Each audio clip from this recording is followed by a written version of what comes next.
السلام عليكم ورحمة الله. اليوم عندنا تبديل سيارة مرسيدس، تبديل اويل فلتر. طبعا احنا بنستخدم الزيوت الأصلية الوكالة BG5W40 الأصلي الوكالة، وفلتر وكالة، كل وكالة. نعتمد على الوكالة بقطع الغيار، ما نستخدم القطع التجارية بخصوص القطع، خاصة شغلات الميكانيك والزيوت بشكل عام.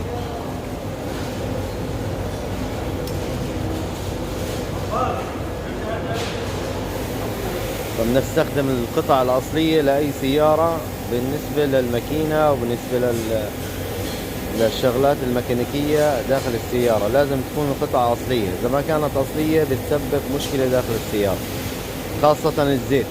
إذا كان الزيت كمان مش مناسب للسيارة بيعمل خلل كبير في الماكينة.